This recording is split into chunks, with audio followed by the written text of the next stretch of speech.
Hello friends, welcome to Secret of Samil. இன்னைக்கு நம்மளோட சேனல்ல நாம பார்க்க போறது ஒரு சூப்பரான ஆந்திரா ஸ்டைல் தக்காளி ஊறுகாய் தான் நம்ம பார்க்க போறோம். இந்த தக்காளி ஊறுகாய் இருந்ததுனா இது ஒரு மல்டி பர்பஸ் ஊறுகாய்னே சொல்லலாம். நீங்க சட்னி மாதிரியும் யூஸ் பண்ணலாம். இட்லி, தோசை, சப்பாத்தி கூட வச்சு சாப்பிட்றதுக்கு, சாதத்தோட பெரட்டி சாப்பிடலாம். எல்லாத்துக்குமே ரொம்ப சூப்பரா இருக்கும். தயிர் சாதம் கூட வச்சு சாப்பிட்றதுக்கும் அருமையா இருக்கும். சரி வாங்க டிலே பண்ணாம இந்த சூப்பரான ஆந்திரா ஸ்டைல்ல தக்காளி ஊறுகாய் எப்படி செய்யலாம் அப்படின்னு பார்க்கலாம் வாங்க. ஒரு பேன்ல 1 டீஸ்பூன் வெந்தயம், 2 டீஸ்பூன் கடுகு இதை வந்துட்டு நம்ம வறுத்துக்கலாம். இந்த வெந்தயம் நல்லா செவந்து வரணும், அது வரைக்கும் இது வந்து வறுத்துக்கோங்க. இப்போ கடுகும் வெந்தயமும் இந்த மாதிரி பொரிய ஆரம்பிக்குது பாருங்க.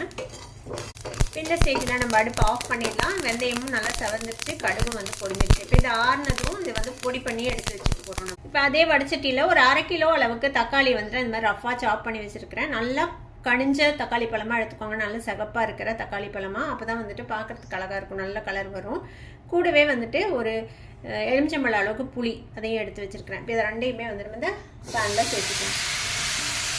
இந்த புளியையும் இதுலேயே சேர்த்துக்கோங்க.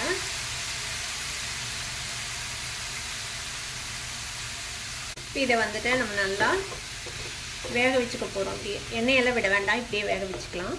இப்போ இதை மூடி போட்டு வச்சுருங்க, அப்பப்போ திறந்து கிளறி விட்டுக்கோங்க. இப்போ இது வந்து இப்படியே வேகட்டும். இப்போ நம்ம ஓப்பன் பண்ணி பார்ப்போம். பார்த்தீங்கன்னா தெரியும் பாருங்கள், தக்காளி வந்துட்டு நல்லா வெந்து சுருண்டு வதங்கிடுச்சு. இப்போ அடுப்பை ஆஃப் பண்ணி இதை ஆற விட்டுடலாம். இப்போ நம்ம வதக்கின இந்த தக்காளி புளி அது ரெண்டையும் மிக்சி ஜாரில் மாற்றி வச்சுருக்கிறேன். இது கூடவே ஒரு 2 டேபிள் ஸ்பூன் அளவுக்கு மிளகாய் தூள் சேர்த்திக்கோங்க. மஞ்சள் தூள் ஒரு 1/2 டீஸ்பூன் சேர்த்திக்கலாம். இது கூடவே கல் உப்பு தேவையான அளவுக்கு சேர்த்திக்கோங்க. நான் பூண்டு வந்துட்டு இந்த அளவுக்கு உளிச்சு வச்சுருக்கிறேன். இது வந்துட்டு ஒரு 3 கட்டை பூண்டு. இப்போ இதில் வந்துட்டு கொஞ்சம் பூண்டு இதில் சேர்த்து அரைச்சிக்கலாம். மீதி வந்து நம்ம தாளிக்கிறதுக்கு யூஸ் பண்ணிக்கலாம். இது கூடவே பெருங்காயத்தூள் சேர்த்திக்கலாம். ஒரு 1/2 டீஸ்பூன் அளவுக்கு பெருங்காயத்தூள். இப்போ இது கூடவே நம்ம வறுத்து அரைச்ச இந்த கடுகு வெந்தய பொடி இருக்குதுல்ல, அது வந்து நம்ம கம்மியாக தான் பண்ணோம், அதனால நல்லா அரைப்படாது. இப்போ இதுக்குள்ளேயே சேர்த்து அதையும் நைஸாக அரைச்சிக்கலாம். இப்போ இதை தண்ணி விடாமல் நல்லா நைஸாக அரைச்சி எடுத்துகிட்டு வந்துடலாம். இப்போ இந்த மாதிரி நல்லா அரைச்சி எடுத்தாச்சு. இப்போ இதை வந்து எப்படி தாளிக்கலான்னு பார்க்கலாம். ஒரு பேன் அடுப்பில் வச்சுருக்கிறேன். இதில் வந்துட்டு எண்ணெய் விட்டுக்கலாம். ஒரு 100 ml அளவுக்கு எண்ணெய் விட்டுக்கோங்க. எண்ணெய் சூடானதும் கொஞ்சமாக கடுகு சேர்த்திக்கோங்க. ஒரு 1 டீஸ்பூன் அளவுக்கு கடுகு. கூடவே கொஞ்சமாக உளுத்தம்பருப்பு, ஒரு 1/2 டீஸ்பூன் உளுத்தம்பருப்பு. இப்போ கடுகு வெடித்து உளுந்து வந்து செவந்துருச்சு. நான் வந்து ஒரு கொத்து கருவேப்பிலை, ஒரே ஒரு வரமிளகாய் கிள்ளி வச்சுருக்கிறேன், அதையும் சேர்த்துக்கலாம்.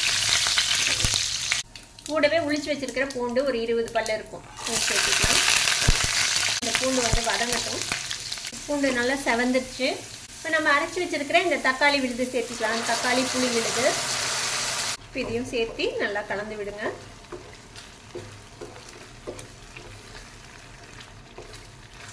ஏற்கனவே தக்காளியை நல்லா வதக்கிட்டோம். இப்போ இதில் இந்த எண்ணெயிலே வந்து இது கொஞ்சம் வதங்கி சுருண்டு வரணும். அது வரைக்கும் இதை வந்துட்டு நம்ம வதக்கி எடுத்துக்க போகிறோம். உப்பு காரம் செக் பண்ணிக்கோங்க, தேவைப்பட்டால் நீங்கள் இப்போ சேர்த்திக்கலாம். நம்ம விட்ட எண்ணெய் எல்லாமே பாருங்கள், இது அப்சர்வ் பண்ணிடுச்சு. இப்போ அந்த எண்ணெய் எல்லாமே பிரிஞ்சு வரணும், அது வரைக்கும் இதை வந்துட்டு நம்ம வதக்கிக்க போகிறோம். இது இப்படியே லோ ஃப்ளேம்லேயே வச்சு இது இப்படியே வேகட்டும். விடாமல் கிளறி விடுங்க, இல்லைன்னா அடியில் வந்துட்டு பிடிச்சிக்கும். ஒரு 10 நிமிஷமாக நல்லா வதங்கி இருக்குது. இங்கே பார்த்தீங்கன்னா தெரியும் பாருங்கள், எண்ணெய் பிரிஞ்சிச்சு. தேவைப்பட்டால் இன்னும் கொஞ்சம் நல்லெண்ணெய் மேலே ஊற்றிக்கலாம். நான் முதல்ல ஊற்றினது நார்மல் ஆயில் தான் ஊற்றினேன். நீங்கள் முழுக்க நல்லெண்ணெயிலையும் செய்யலாம், இல்லை கடைசியாக கொஞ்சமாக நல்லெண்ணெய் விட்டுட்டிங்கனாலும் நல்ல மணமாக இருக்கும். இந்த மாதிரி நல்லா திரண்டு ஒட்டாமல் வரணும் எண்ணெய் பிரிஞ்சு. இதுக்கு மேலே கொஞ்சமாக நம்ம நல்லெண்ணெய் விட்டுக்கலாம். கொஞ்சம் எண்ணெய் ஜாஸ்தியாக இருந்ததுன்னா கொஞ்சம் நாளைக்கு கெட்டு போகாமல் இருக்கும். இந்த ஊறுகாய் வந்துட்டு நீங்கள் ஒரு மாதம் வரைக்கும் வச்சு சாப்பிட்லாம். வெளியில் இருந்தாலே ஒன்றும் ஆகாது. அதுக்கு மேலே நீங்கள் ஸ்டோர் பண்ணணும்னு நினச்சிங்கன்னா ஃப்ரிட்ஜில் வச்சுக்கோங்க. பார்த்தீங்கன்னா தெரியும், நல்லா திரண்டு வதங்கிடுச்சு. அவ்வளோதான், நம்மளோட சூப்பரான ஆந்திரா ஸ்டைலில் தக்காளி ஊறுகாய் ரெடி ஆகிடுச்சு. அவங்க இன்னுமே காரம் போடுவாங்க. நான் வந்து காரம் கொஞ்சம் கம்மியாக தான் போட்டிருக்கிறேன். உங்களுக்கு நல்ல ஸ்பைஸியாக பிடிக்கும்னா இன்னும் கூட காரம் வந்து சேர்த்திக்கோங்க. இப்போ நம்ம அடுப்பு ஆஃப் பண்ணிடலாம். நம்மளோட தக்காளி ஊறுகாய் சூப்பராக ரெடி ஆகிடுச்சு ஆந்திரா ஸ்டைலில். நாக்கில் நீர் ஊறுற மாதிரி ஒரு சூப்பரான ஆந்திரா ஸ்டைல் தக்காளி ஊறுகாய் ரெடி ஆகிடுச்சு. இதை வந்துட்டு இட்லி, தோசை, சப்பாத்தி, சாதம், தயிர் சாதம், சாம்பார் சாதம்னு எதுக்கு வேணாலும் வச்சு சாப்பிட்லாம், செம்மையாக இருக்கும். கண்டிப்பாக ட்ரை பண்ணி பாருங்கள். ட்ரை பண்ணி பார்த்துட்டு எப்படி இருந்தது அப்படின்னு எனக்கு கமெண்ட்ஸில் ஃபீட்பேக் கொடுங்க. இந்த வீடியோ உங்களுக்கு பிடிச்சிருந்ததுன்னா சப்ஸ்கிரைப் பண்ணுங்கள். பக்கத்தில் இருக்கிற பெல் ஐக்கானை கிளிக் பண்ணுங்கள். அப்போ தான் ஃபியூச்சர் நோட்டிஃபிகேஷன்ஸ் உங்களுக்கு உடனே வந்து சேரும். லைக் பண்ணுங்கள், ஷேர் பண்ணுங்கள். தேங்க்யூ ஃபார் வாட்சிங் this video viewers. Bye bye.